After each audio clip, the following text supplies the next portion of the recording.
Praise lot. దేవుని నామానికి మహిమ కలుగును గాక. ప్రియమైన దేవుని బిడ్డలారా, ప్రభువుతో ప్రతిదినం దేవుని మాటల ద్వారా ప్రతి ఒక్కరికి శుభాలు తెలియజేస్తున్నాను. అలాగే ఈరోజు పరిశుద్ధ లేఖన భాగం ఆమోసు గ్రంథం 8వ అధ్యాయం 9వ వచనం నుంచి 13వ వచనం వరకు ధ్యానిద్దాం. అలాగే దేవుని మాటల్ని తెలుసుకుని ప్రతి ఒక్కరికి దేవుని మాటల్ని మనం పంచి మనం ఆ రీతిగా దేవునిలో ఎదగాలని ప్రతి ఒక్కరిని నేను ప్రభు పేరిట కోరుకుంటున్నాను. ప్రతి ఒక్కరూ కూడా మీ జీవితంలో దేవుడు చేసిన మేలుల్ని మర్చిపోకుండా దేవుని వాక్యం ద్వారా మీ జీవితాలన్నీ నడవాలని నేను దేవాది దేవుడికి ఎంతగానో మీకోసం నేను ప్రార్థన చేస్తున్నాను. అలాగే ప్రతి ఒక్కరూ కూడా ఏకీభవించి మీ కుటుంబ సభ్యులకు కూడా వాక్యాన్ని చేరవేయండి. దేవుని మాటల్ని మీరు అందజేయండి.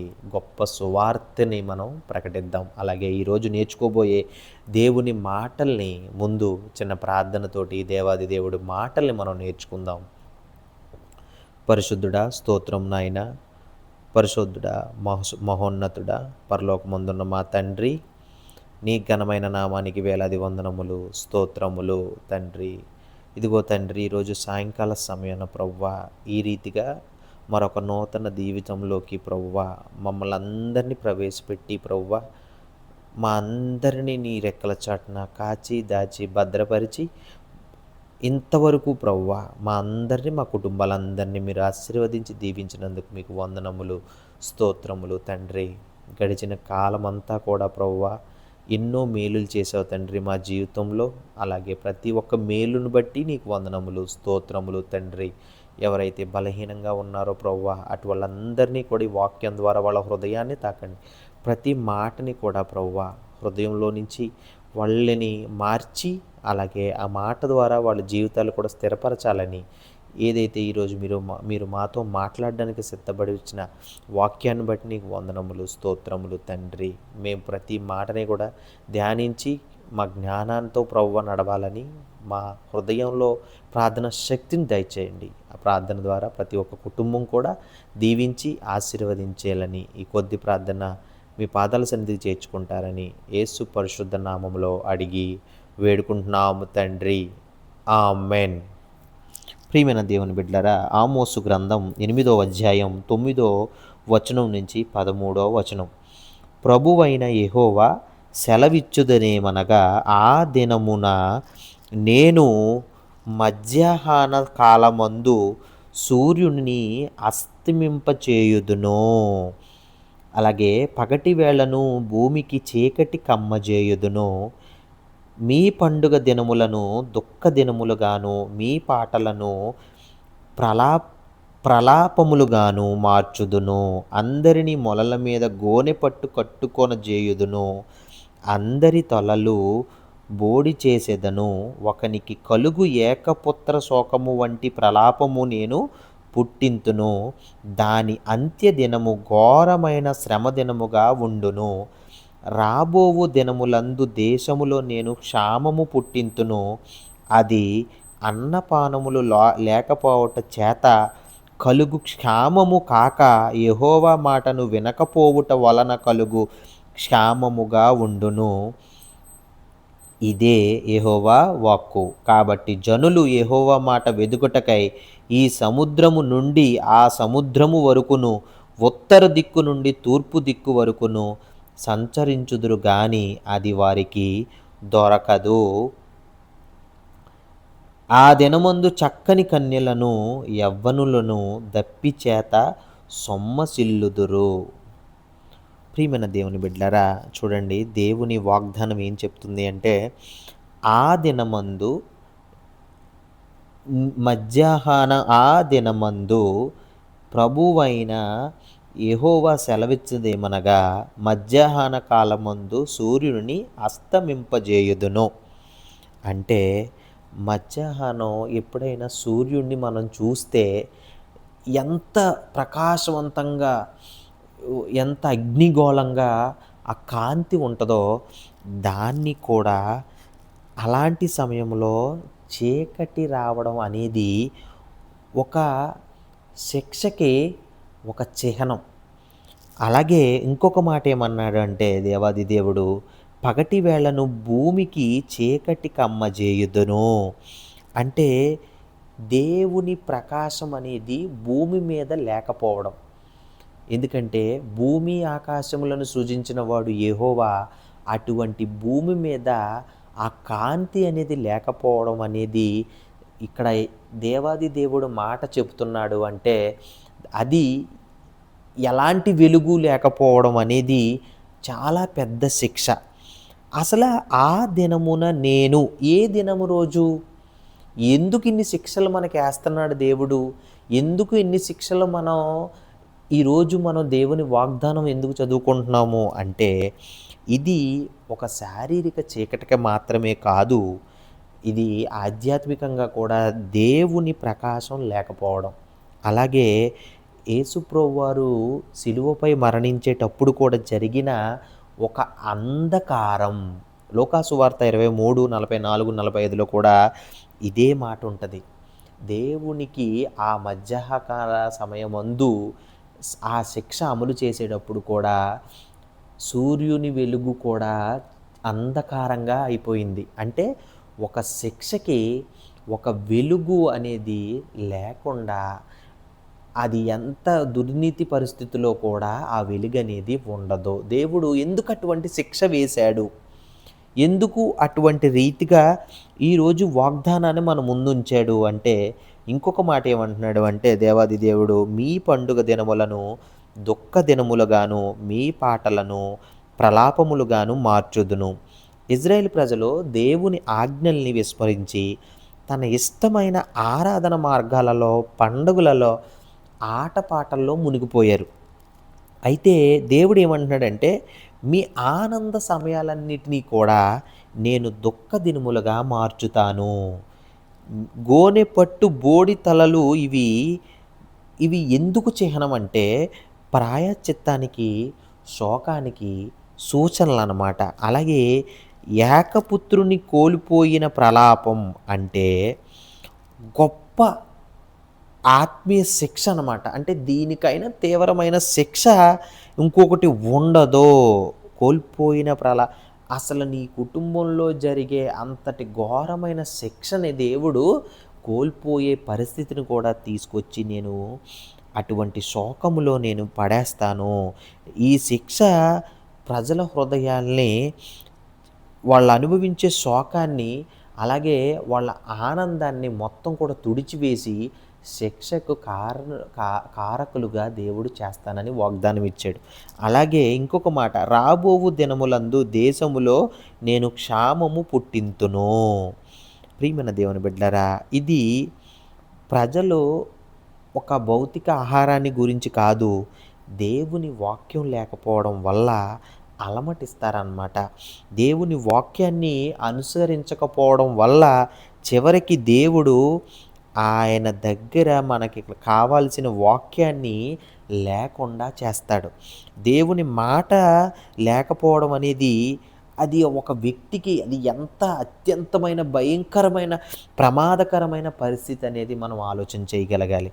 అలాగే జనులు యెహోవా మాట వెదుకుటకై సముద్రము వరకు సంచరిస్తారు కానీ అది వారికి దొరకదు. ఎందుకంటే శిక్ష వచ్చిన తర్వాత ప్రజలు దేవుని వాక్యాన్ని వెతుకుతారు, కానీ అదేమవుతుంది?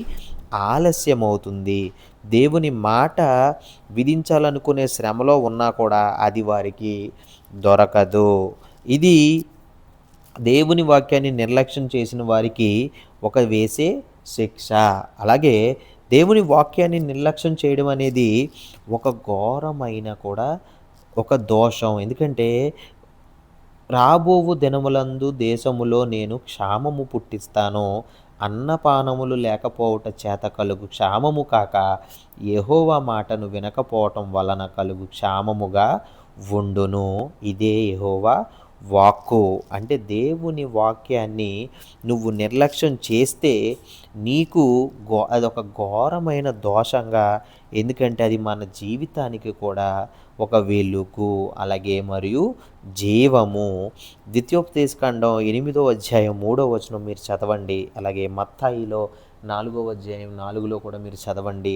దేవుని వాక్యాన్ని మన జీవితానికి ఒక వెలుగు, అలాగే అదే మన జీవితానికి కూడా ఒక జీవం. ఇంకొక మాట ఏమంటున్నారంటే, ఆ దినమందు చక్కని కన్యలను యవ్వనులను దప్పిచేత సొమ్మసిల్లుదురు. అంటే యవ్వనంలో ఉన్నవారు శక్తివంతులుగా ఉండేవారు కూడా ఈ క్షామం వలన తట్టుకోలేరు. అసలు దప్పికంటే ఏంటంటే ఒక ఆధ్యాత్మికంగా దాహం. దేవుని మాట కోసం ఎదురు చూస్తూ అలిసిపోయేవారన్నమాట దప్పిక అంటే.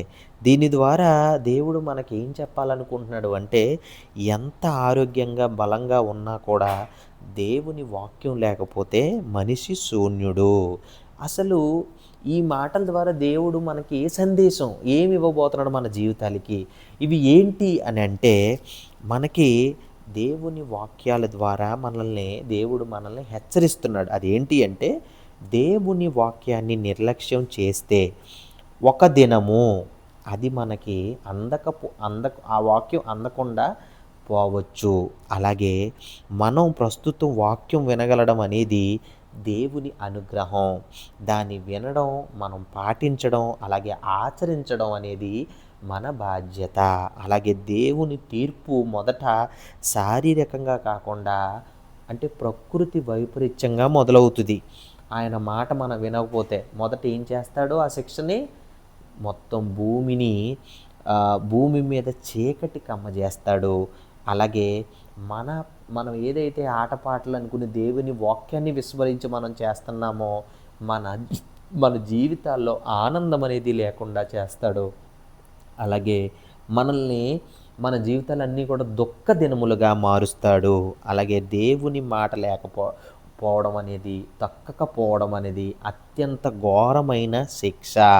అలాగే అసలు దేవుడు ఎందుకు ప్రజలపై తీర్పు ప్రకటిస్తున్నాడు? అసలు ఎందుకు మన మీద ఇన్ని శిక్షలు వేస్తున్నాడు?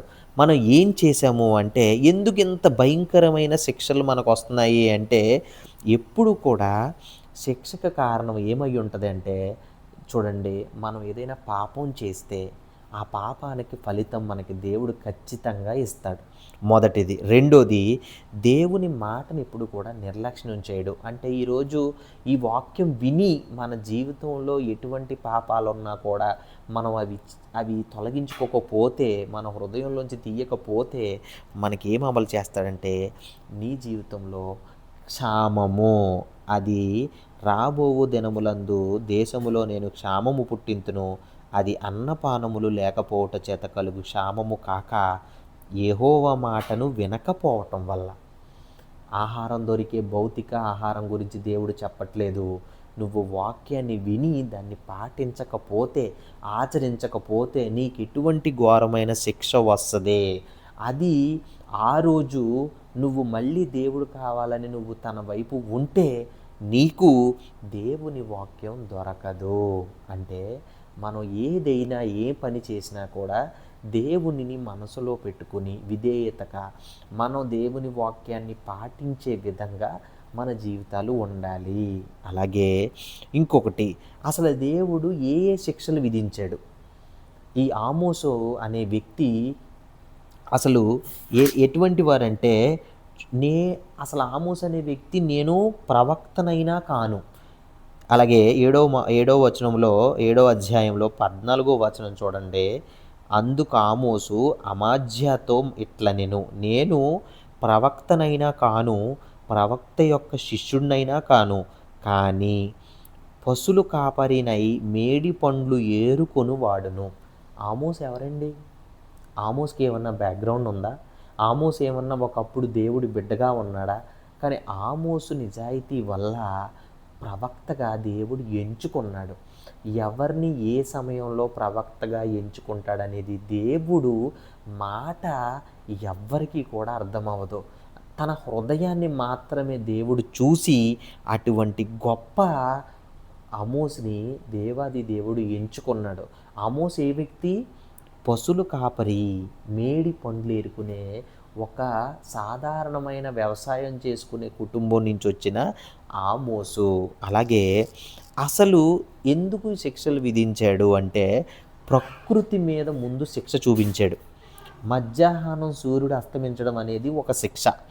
అలాగే పగటిపూట భూమిని చీకటిలో కమ్మబడడం అనేది ఒక శిక్ష. రెండోది అంటే రెండోది సామాజికంగా ఆత్మీయంగా వేసే శిక్ష అదేంటి అంటే 10వ వచనం, మీ పండుగ దినములు దుఃఖ దినములుగా మీ పాటలను ప్రలాపములుగా మార్చుదును. అంటే ఆనందం ఉత్సాహం అన్నీ దేవుడు మొత్తం నీ లైఫ్లో తుడిచిపెట్టేస్తాడు. ఎందుకు? ఇంకొక శిక్ష ఏమి ఇచ్చాడంటే దేవుని మాట క్షామము. అంటే దేవుని మాట క్షామము అంటే నువ్వు దేవుని మాటను లెక్క చేయకపోతే నీ జీవితంలో క్షామము పుట్టిస్తాను.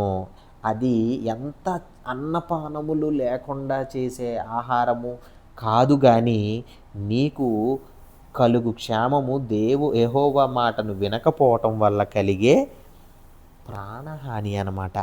అలాగే దేవుని మాట లేకుండా ఉండటం నీ జీవితంలో, వాక్యాన్ని వెతికినా దొరకదు. దేవుని మాట కాబట్టి జనులు యెహోవా మాట వెదుకుటకై ఈ సముద్రము నుండి ఆ సముద్రం వరకు, ఉత్తర దిక్కు నుండి తూర్పు దిక్కు వరకు సంచరిందురు కానీ దొరకదు. నువ్వు యెహోవా మాటని పెడచెవి పడితే నీ జీవితంలో వేసే శిక్ష ఏంటి? నువ్వు ఎంత వెతికినా కూడా దేవుని మాట అనేదే దొరకదు నీకు. అలాగే యువతని కూడా శారీరకంగా నేను బలంగా ఉన్నానని అనుకున్న ప్రతి యవ్వనస్తులు కూడా దేవుని మాటని లెక్క చేయకపోతే మీకు ఇచ్చే పనిష్మెంట్ ఏంటి అంటే మీరు సొమ్మసిల్లుదురు. అంటే ఆ దినమందు ఎంత యవ్వనస్తుడు బలంగా ఉన్నా కూడా సొమ్మసిల్లిపోతారు. అలాగే అసలు ఇంతటి శిక్షలకు కారణం ఏంటి? అసలు ఏం చేశారు అంటే దరిద్రులను తక్కువగా చూశారు, ధనదాహం చూపించారు, న్యాయంగా నడుచుకునే వాళ్ళకు కూడా శిక్షలు వేశారు. అలాగే మనం ఎప్పుడూ కూడా దేవుని మాటనే నిర్లక్ష్యం చేయడం వల్ల ఏం చేశారంటే దేవుని మాట అవసరం లేదనుకున్నారు. అలాగే కనీసం వాటిని ఆచరించలేదు కానీ వినాలనే ప్రయత్నం కూడా చేయలేదు. అలాగే ఇంకొక మాట ఎందుకు విధించాడు అనంటే వాళ్ళందరూ కూడా ఇజ్రాయేలు ప్రజలు అలాగే చాలామంది అక్కడున్న ప్రజలందరూ కూడా ధనదాహానికి లోనయ్యారు, పేదల్ని బాధ పెట్టారు, దేవుని ఆజ్ఞల్ని హేళన చేశారు. వాళ్ళకు మాటను ఎప్పటికీ వినిపించకపోవడం అనేది ద్వారా దేవుడు వాళ్ళందరికీ తీవ్ర శిక్ష విధించాడు. అలాగే ఇంకొక మాట ఏం చెప్పారు అంటే రాబోవు దినములందు అప్పుడు ఈ శిక్షకి కారణమయ్యారు. అలాగే ప్రజలు దేవుని మాటని విస్మరించడం, ధనదాహం, పేదలపై అన్యాయం, దేవుని ఆజ్ఞల్ని హేళన చేయడం, అలాగే అనేక కారణాలు స్పష్టంగా ఇంకా ఈ మిగిలిన వాక్యాల్లో చాలా స్పష్టంగా ఇచ్చాడు. అలాగే ప్రజలు దేవుని మాటని విశ్వసించారు అంటే ఇది వారి నిర్లక్ష్యానికి శిక్ష. దేవుని వాక్యం అవసరం లేదని అనుకున్నారు, వినలేదు, కనీసం ఆలకించలేదు, ధనదాహానికి కూడా లోనయ్యారు. 8వ అధ్యాయంలో 4వ వచనం 6వ వచనం చూడండి.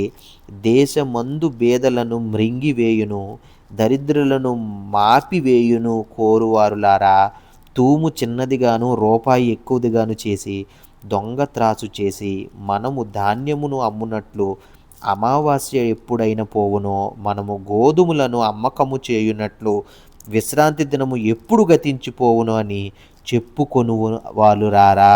అంటే బేదల్ని ఎప్పుడు కూడా మోసం చేయడమే. త్రాసు కొనేటప్పుడు కూడా ధాన్యాన్ని కూడా అంత బేదల్ని మోసం చేయడం అన్నమాట. అంటే ఎప్పుడు కూడా మనమేమో బేదల్ని అన్యాయం చేయకూడదు, అలాగే న్యాయంగా నడుచుకునే వాళ్ళకి శిక్ష వేయకూడదు. అలాంటి వారికి దేవుడిచ్చే శిక్షలు అన్నమాట. ఎందుకు వాళ్ళు అలా చేశారు. అలాగే ఆమోసు 2వ అధ్యాయము 6 నుంచి 7 వచనాలు చదవండి. 2వ అధ్యాయము 6వ వచనము 7వ వచనము. అలాగే యెహోవా సెలవిచ్చినదేమనగా ఇజ్రాయేలు 3 సార్లు 4 సార్లు చేసిన దోషములు బట్టి నేను తప్పకుండా శిక్షింతును. ఎలా అనగా ద్రవ్యమునకై దాని జనులు నీతిమంతులను అమ్మివేయుదురు, పాదరక్షకుల కొరకై పేదవారిని అమ్మివేదురు. దరిద్రుల నోటిలో మన్ను వేయుటకు బహు ఆశపడుదురు. దీనుల త్రోవకు అడ్డము వచ్చెదరు. తండ్రియు కుమారుడను ఒకదానినే కూడి నా పరిశుద్ధ నామమును అవమానపరచుదురు. తాకట్టుగా ఉంచబడిన బట్టలను అప్పగింపక వాటిని పరుచుకుని బలిపీఠములన్నిటి యొద్ద పడుకొందురు. జుల్మానా సొమ్ముతో కొనిన ద్రాక్షరసమును తమ దేవుని మందిరములోనే పానము చేయుదురు.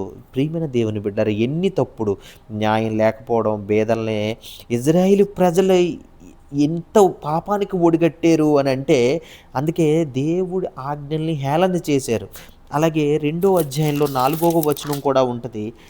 ఆ మాటే వాళ్ళు ఆజ్ఞల్ని, దోషముల్ని వాళ్ళని ఎప్పుడు కూడా తమ పితరులను అనుసరించి అబద్ధములు చేపట్టి మోసపోయి యెహోవా ధర్మశాస్త్రమును విసర్జించి ఆయన విధులను గైకొనకపోయిరి. చూడండి, యోధా వాళ్ళు కూడా 3 సార్లు 4 సార్లు చేసిన దోషములు పట్టి నేను తప్పకుండా వారిని శిక్షింతును. ఎలా అనగా వారు తమ పితరులను అనుసరించి అబద్ధములను చేపట్టారు. అలాగే మోసపోయి యెహోవా ధర్మశాస్త్రమును విసర్జించారు. ఇవన్నీ కూడా ధర్మశాస్త్రాన్ని విసర్జించి ఇజ్రాయేలు బేదలను మోసం చేసి, అలాగే కటిక దోపిడీ అనమాట.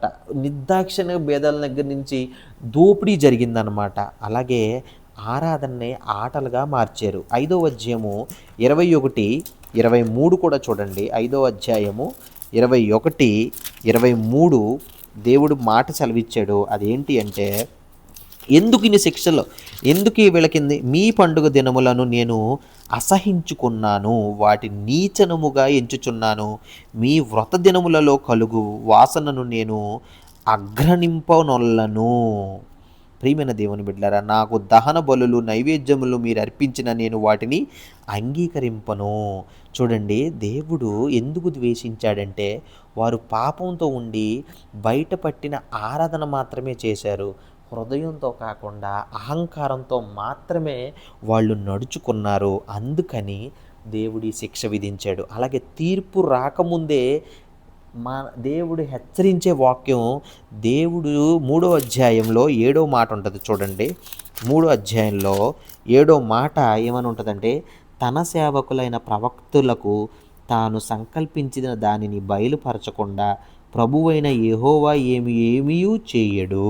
అంటే ఇక్కడ దేవుడు చేయబోయే కార్యము ఏదైనా సరే ప్రవక్తలతో తెలియజేయకుండా మరీ చేయడు. ఎందుకంటే 12 ప్రవక్తలను నియమించుకున్నారో, 12 ప్రవక్తలు ఎవరైతే ఉన్నారో మైనర్ ప్రాఫిట్స్, వాళ్ళ ద్వారా దేవుడు అకస్మాత్తుగా వచ్చే శిక్ష కాదు. ముందు ఆమోసు ద్వారా ఏదైతే ఈ గ్రంథం ద్వారా ఆమోసు ఏదైతే హెచ్చరించాడో, దేవుడి స్వరాన్ని చెప్పాడో, వాళ్ళందరికీ కూడా ముందు ఈ శిక్షకు ముందు మీరు ఇలా చేస్తున్నారు, ఇలా చెయ్యొద్దు అని ఒక స్వరం వినిపించాడు. డైరెక్ట్గా శిక్ష అనేది మన దగ్గరికి రాదు. మనం ఏదైనా పని చేస్తున్నప్పుడు మనకి ఈ దేవుని మాటని మనం ఆలకించి దేవుని మాట ద్వారా మనం నడుచుకోవాలి. ఎందుకంటే మనకి ముందే హెచ్చరిస్తాడు ఆ వాక్యం. ఒరే, నువ్వు పాప పనులు చేస్తున్నావు, చెయ్యొద్దు. ఒరే, నువ్వు దొంగతనాలు చేస్తున్నావు, చెయ్యొద్దు. ఒరే, నువ్వు జారత్వం చేస్తున్నావు, చెయ్యొద్దు. ఒరే, నువ్వు పలానా తప్పుకు లోబడిపోయినన్నప్పుడు ప్రతి వాక్యం కూడా మన జీవితంలో ఒక హెచ్చరిక కింద తీసుకోవాలి. అలాగే అది ఎవరికి ముందు చెప్తాడంట? ప్రవక్తలకి ముందు చెప్పాడు. డైరెక్ట్గా ఇజ్రాయేల్కి కానీ, గాజాకి కానీ, ఇక్కడ జరిగే వీళ్ళందరికీ కూడా, యోధా వారికి కానీ, ఇజ్రాయేల్కి కానీ, మోయాబుకి కానీ, ఈ అధ్యాయంలో దమస్కోలకు కానీ, గాజాకి కానీ ప్రతి ఒక్కరికి కూడా హెచ్చరిక ముందే ఇచ్చాడు. దేవుడు ఎందుకు శిక్ష విధించాడు వీళ్ళకి అంటే, ప్రజలు అనేవాళ్ళు ధనదాహంతో పాపంలో మునిగి బేదలను అణిచి దేవుని మాటను తక్కువ చేసి కేవలం బయటి ఆరాధనలో నిండిపోయారు. దీనివల్ల దేవుడు హెచ్చరించి కూడా మారని వారికి తీవ్ర శిక్ష విధించాడు.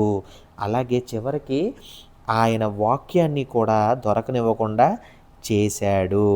ఆమోసు చూడండి, దేవుని మాటనే ముందుగా హెచ్చరించాడు. ఎవరెవరికి చెప్పారు? అతడు ఎక్కడి నుంచి గర్జిస్తున్నాడు అంటే, అతడు ప్రకటించేదేమనగా యెహోవా సియోనులో నుండి గర్జిస్తున్నాడు. ఎవరిదే? ఆమోసు ద్వారా యెరూషలేములో నుండి.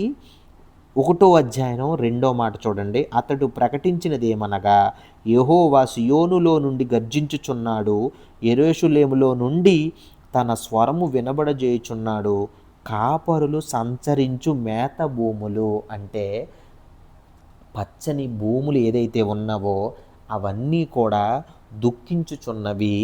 కర్మెలు శిఖరము, అంటే కర్మెలు శిఖరము అనేది ఒక మౌంటైన్ అనమాట. అద్భుతమైన ఫలాలు పచ్చదనం కలిగిన కొండలనమాట. అదొక ప్రాంతం అనమాట. అది అది కూడా ఎండిపోయి నాశనం చేసే వరకు కూడా వీళ్ళందరూ కూడా పాపాలు చేసేస్తున్నారు. దాన్ని దేవుడు గర్జిస్తున్నాడు అనమాట. ఎక్కడి నుంచి? యెరూషలేములో నుండి దేవుడు గర్జిస్తున్నాడు. ఎందుకు? దమస్కు వాళ్ళకి 3 సార్లు 4 సార్లు చేసిన దోషములను బట్టి నేను తప్పకుండా దాన్ని శిక్షింతును. ఎవరు చేశారు? ముందు దమస్కు వాళ్ళు చేశారు. అనగా దాన్ని వాళ్ళు అసలు ఏం చేశారు? జనులు పంట దొర్లగొట్టినట్టు ఇనుప పనిముట్లతో గిలాదును నూర్చిరి. నేను హజయేలు మందిరములో అగ్ని వేసేదను, అది బెన్హదదు యొక్క నగరాలను దహించి వేయును. దమస్కు యొక్క అడ్డగడియలను విరిచెదను, అవెనులోయలోనున్న నివాసులను నిర్మూలము చేతును. బేతెదేనులో ఉండకుండా రాజదండము వహించు వానిని నిర్మూలము చేతును. సిరియనులు చేరపట్టుబడి కీరు దేశమునకు కొనిపోబడుదరని యెహోవా సెలవిచ్చుచున్నాడు. ఎంతటి శిక్ష వేసాడో చూడండి వాళ్ళకి. ఎందుకంటే ఆ గ్రామం నుంచి ఆమోసు వచ్చి యోధా దేశంలో దక్షిణ ఇజ్రాయేల్ ప్రాంతమైన అక్కడి నుంచి ఉత్తర భాగం నుంచి ఆమోసు వచ్చి ఈ దమస్కు, అక్కడి నుంచి వచ్చిన ఆమోసు యెరూషలేము నుండి గర్జిస్తున్న దేవుడి మాటని ముందు ప్రకటించాడు. అందుకే దేవుడు ఒక మాట సెలవిచ్చాడు, నేను ప్రవక్తలకి ముందుగా వాళ్ళకి నేను నా మాటను తెలియజేసిన తర్వాతే నేను తీర్పునిస్తాను. అంటే దేవుని వాక్యాన్ని ముందే నేను మీకు ఇస్తున్నాను, మీరు మారండి, నా వైపు తిరగండి, నాతో మాట్లాడండి, నాతో సావాసం చెయ్యండి అని దేవాది దేవుడు మాటలు చెప్తున్నాడు. అంటే దేవుని తీర్పు వచ్చేంత వరకు కూడా మన హృదయాల్ని సిద్ధపరచకుండా దేవుని వాక్యాన్ని మాత్రమే మీరు పాటించకపోతే, అంటే వాక్యం ద్వారా చెప్పే ఏ మాట అయినా సరే మనం పాటించాలి. అసలు ఇన్ని శిక్షలకు కారణమయ్యడానికే వీళ్ళు చేసిన తప్పులేంటి? ఒక్కొక్కళ్ళు మీరు 1 అధ్యాయం నుంచి చివరి వరకు ఆమోస్ గ్రంథం చదవండి. వాళ్ళు ఏమేమి తప్పులు చేశారు? దమస్కులు ఏం చేశారు? గాజా ఏం చేసింది? నెక్స్ట్ తూరు 3 సార్లు 4 సార్లు చేసిన దోషములు బట్టి ఎలానగా దాని జనులు సహోదర నిబంధనను జ్ఞాపము తెచ్చుకోగనక పట్టబడిన వారందరినీ ఎదిమేయులకు అప్పగించారు. అలాగే నెక్స్ట్ ఏదోము వాళ్ళు చేశారు, అమ్మోని వాళ్ళు చేశారు, మోయాబు వాళ్ళు చేశారు, యోధా చేశారు, ఇజ్రాయేల్ కూడా చేశారు. వాళ్ళు ప్రతి ఘోరం చేసిన దానికి ప్రతి ఒక్కరికి శిక్ష ఏంటి, వాళ్ళకి నేను ఇచ్చే శిక్ష ఏంటి అని దేవాది దేవుడు అవన్నీ కూడా ప్రకటించాడు. అలాగే అసలు ఆమోసు గ్రంథం అనేది ఎందుకు, అసలు ఆమోసు ఏంటి అనేది, ధనవంతులు పేదవాళ్ళనే అణిచివేస్తున్నారు, అలా చేయకూడదు, వాణిజ్యంలో మోసాలు, తూకంలో మోసాలు, న్యాయం లోపించడం, ధర్మాన్ని నీటిలా పారనివ్వాలని, అంటే నీటిలా ధర్మం ఉండాలి, అంటే అంత నిక్కర్సుగా ఉండాలి. 5వ అధ్యాయంలో 24వ వచనం, 5వ అధ్యాయంలో 24వ వచనం ఉంటుంది, నీళ్లు పారినట్లుగా న్యాయం జరగనీయడి. అంటే నీళ్లు ఎంత ఎక్కువగా హృదయాన్ని తాకే విధంగా అలాంటి న్యాయం కావాలని కోరుకున్నాడు. అలాగే గొప్ప ప్రవాహము వలె నీతిని ప్రవహింపనీయుడి. దేవుడి మాట ఏంటి? నీతిని, ఫైనల్గా నీతిని, నిజాయితీగా మనం చేసే పనిని దేవుడు ఆశీర్వదిస్తాడు, దీవిస్తాడు, ఆనందపడతాడు. అలాగే దేవుని ఆజ్ఞలు పాటించకుండా బయటపడిన పండుగలు కానీ బలులు కానీ ఆయన ద్వేషిస్తాడు. అలాగే ప్రకృతిలో ముందు సంఘటనలు భూకంపాలిస్తాడో, చీకటిస్తాడో, మధ్యాహ్నమందు మన వెలుగుతుని మొత్తం కూడా చీకటి కమ్మజేస్తాడు. చివరగా దేవుడు తనల్ని తన ప్రజల్ని మళ్ళీ కాపాడతానని, వాళ్ళని పునరుద్ధరిస్తానని మనకి వాగ్దానం కూడా ఇచ్చాడు ఈ మాట ద్వారా. అంటే 9వ అధ్యాయం 11వ వచనం చూడండి. పడిపోయిన దావీదు గుడారమును ఆ దినమున నేను లేవనెత్తి దాని గోడను బాగుచేసి దాని పోయిన చోట్లను బాగుచేసి ఏదేము శేషమును నా నామమును ధరించిన అన్ని జనులందరినీ నా జనులు స్వతంత్రించుకొనున్నట్లు పూర్వపు రీతిగా దానిని మరలా కట్టుదును. ఇలాగు జరిగించు యెహోవా వాక్కు ఇదే. రాబోవు దినములలో కోయువారు దున్నువారి వెంటనే వత్తురు, విత్తనము చల్లువారి వెంటనే ద్రాక్ష పండ్లు తొక్కువారు వత్తురు. పర్వతముల నుండి మధురమైన ద్రాక్షరసము స్రవించును, కొండల్ని రసదారులగును. ఇదే యెహోవా వాక్కు. మరియు శ్రమ నొందుచున్న నా జనులగు ఇజ్రాయేలులను నేను చెరలో నుండి రప్పింతును. పాడైన పట్టణములను మరలా కట్టుకొని వారు కాపురు ముందురు. ద్రాక్ష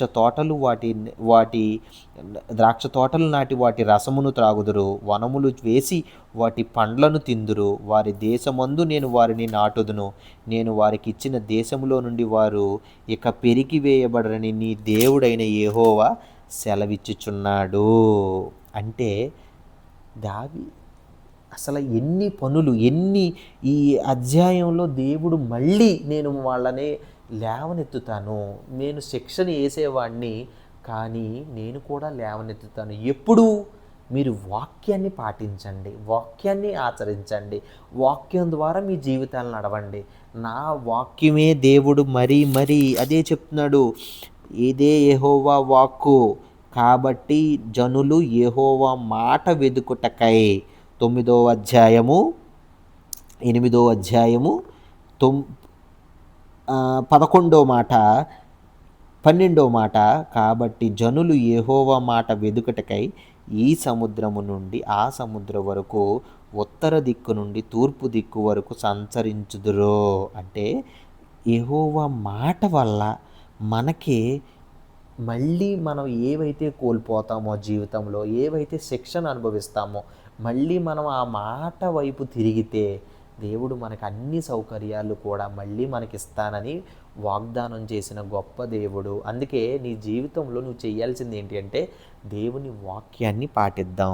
దేవాది దేవుణ్ణి మనందరం కూడా ఒక గొర్రెల కాపర వంటి ఆమోసిని, అలాగే ఒక పశువులు కాపరి వంటి ఆమోసిని, ఒక వ్యవసాయం చేసుకునే ఆమోసిని హృదయం చూసి నువ్వు ప్రవక్తగా వెళ్ళి నా ఆధీనంలో నా నిర్ణయాల్ని, నేను కోపంగా ఉన్నాను వాళ్ళని నేను ప్రకటిస్తున్నాను శిక్షలని చెప్పమని దేవుడు వాగ్దానం ఆమోసు ద్వారా చక్కటి మాటల్ని మనకి ఈరోజు అందజేసి, దేవాది దేవుడు ప్రతి ఒక్క హృదయాల్ని కూడా దేవుని మాట నిలబెట్టుకునే విధంగా ఇంతటి గొప్ప మాటని మన జీవితంలో ఇచ్చి మనల్ని మన కుటుంబాల్ని కూడా దేవుడు ఆశీర్వదించాడు.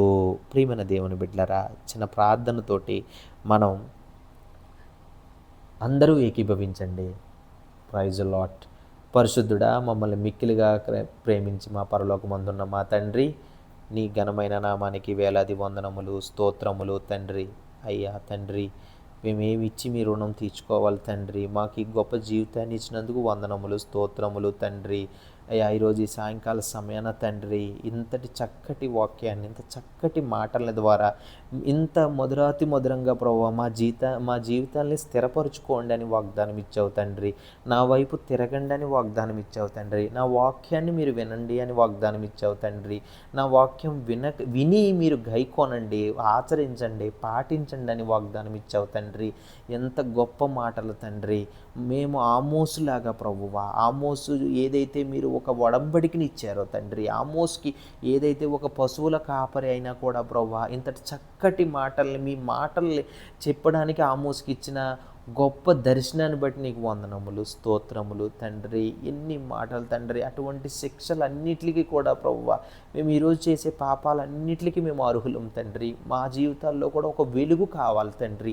మా జీవితాలకు కూడా ఒక చక్కటి ఆధ్యాత్మికంగా ఉండడానికి మాకు సహాయం చేయండి. ప్రతి మాట ద్వారా కూడా ప్రభువా గొప్పటి అవకాశాన్ని మాకు ఇవ్వండి. ఈ మాటలన్నీ కూడా ప్రభువా మీ శిక్షలకు అర్హులు కాకుండా ప్రభువా మా జీవితాలు ఉండడానికి మాకు సహాయం చేయండి. మేమేమిచ్చి కూడా నీ రుణం తీర్చుకోలేము తండ్రి. ఈరోజు ఎవరైతే బలహీనంగా ఈ వాక్యాన్ని అందరూ వింటున్నారో ప్రభువా ఆ జీవిత బిడ్డలందరికీ కూడా ప్రభువా ఎవరైతే పాపంలో మునిగిపోయారో, ఎవరైతే పేదవాళ్ళకి అన్యాయం చేస్తున్నారో, ఎవరైతే నిజాయితీ లేరో, ఎవరైతే ప్రజల పక్షాన మనుషులు లేరు అనే ప్రతి ఒక్క బిడ్డని కూడా మీరు తట్టండి. వాళ్ళని క్షేమంగా ప్రభువా హృదయంలో వాక్యాన్ని ధ్యానించుకుని ప్రార్థన శక్తిని దయచేయండి. ఈ మాటల ద్వారా అటువంటి శిక్షలకి మమ్మల్ని తప్పించండి తండ్రి. మేము కూడా మారి అటువంటి మారు మనసు జీవితంలో మేము కూడా పొంది మీ వాక్యం ద్వారా నడవాలని, మీ వాక్య మాటలను గైకొని ఆచరించాలని కృప చూపండి. ప్రార్థన శక్తిని మా హృదయానికి దయచేయండి. అలాగే తండ్రి సాయంకాల సమయం ఇంకెవ్వరైనా సరే బలహీనంగా ఉన్న మీ వాక్యంలో ఎదుగుదడానికి సిద్ధపాటు కలిగి ఉన్న ప్రతి బిడ్డని మీరు జ్ఞాపకం చేసుకోండి.